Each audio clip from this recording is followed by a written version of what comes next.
ചായ തിളക്കുന്ന സമയം കൊണ്ട് വളരെ ഈസി ആയിട്ട് പെട്ടെന്ന് വെറും 3 മിനിറ്റ് മാത്രം മതി നമുക്കിത് ഉണ്ടാക്കിയെടുക്കാൻ വേണ്ടിയിട്ട്. അങ്ങനെയുള്ളൊരു സ്നാക്സ് ആയിട്ടാണ് ഇന്ന് വന്നിട്ടുള്ളത്. അപ്പോൾ ഉണ്ടാക്കിയെടുക്കാനാണെന്നുണ്ടെങ്കിൽ വളരെ കുറച്ച് ചേരുവകളും മതി, നല്ല ടേസ്റ്റുമാണ്. അപ്പോൾ ഉണ്ടാക്കുന്നത് എങ്ങനെയെന്ന് കണ്ടു നോക്കാം, വീഡിയോയിലോട്ട് പോവാം. കണ്ടുകൊണ്ടിരിക്കുന്നത് ഇഷ്ടമാവുകയാണെങ്കിൽ നിങ്ങളുടെ സപ്പോർട്ട് ഉണ്ടാവുക.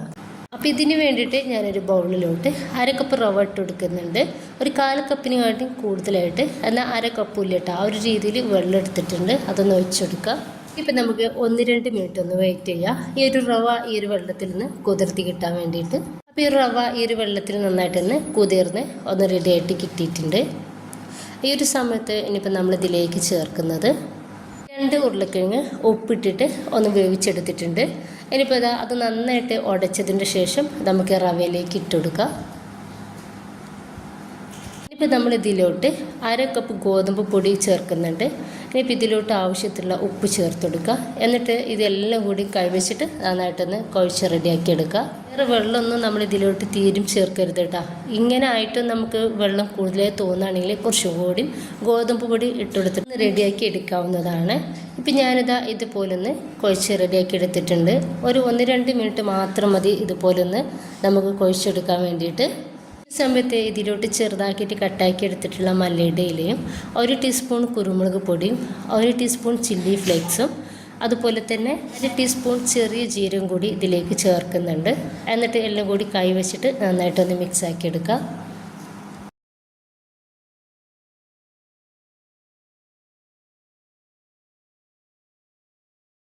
ഇതുപോലെ ഒന്ന് റെഡിയാക്കി എടുത്തിട്ടുണ്ട്. ഇനിയിപ്പോൾ നമുക്ക് ഇത് ചെറിയ ബോൾസുകളാക്കിയിട്ട് ഒന്ന് മാറ്റി വെക്കാം. ഇനിയിപ്പോൾ കൗണ്ടർ ടോപ്പിലേക്ക് കുറച്ച് ഗോതമ്പ് പൊടി ഇട്ട് കൊടുക്കുക. നമുക്ക് ഇതിൽ നിന്നും ഒരു ബോൾസ് എടുത്തിട്ട് ചെറുതാക്കിയിട്ട് ഒന്ന് പരത്തിയെടുക്കുക. പൂരിയൊക്കെ ഉണ്ടാക്കാൻ വേണ്ടിയിട്ട് പരത്തിയെടുക്കൂലേ, ആ ഒരു വലിപ്പത്തിലാണ് നമുക്കിതൊന്ന് പരത്തിയെടുക്കേണ്ടത്.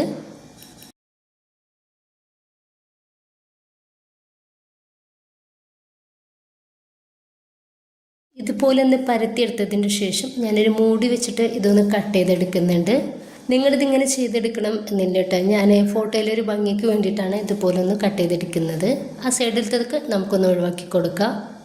ഈ ഒരു തിക്നെസ്സിലാണ് നമ്മൾ റെഡിയാക്കി എടുത്തിട്ടുള്ളത്. നന്നായിട്ട് ചൂടായിട്ടുള്ള എണ്ണയിലേക്ക് നമുക്കിത് ഇട്ട് കൊടുക്കാം.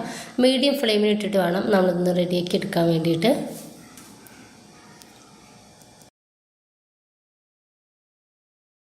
ഒറ്റ പ്രാവശ്യം നമുക്ക് തിരിച്ചും മറിച്ച് ഇട്ടെടുത്തിട്ട് ഒന്ന് റെഡിയാക്കി എടുക്കാവുന്നതാണ്. റെഡി ആയിട്ടുണ്ട്. നമുക്കിത് പാനിൽ നിന്നും എടുത്തു മാറ്റാം. ഇതുപോലെ തന്നെ മുഴുവനായിട്ട് നമുക്കൊന്ന് ചെയ്തെടുക്കാവുന്നതാണ്.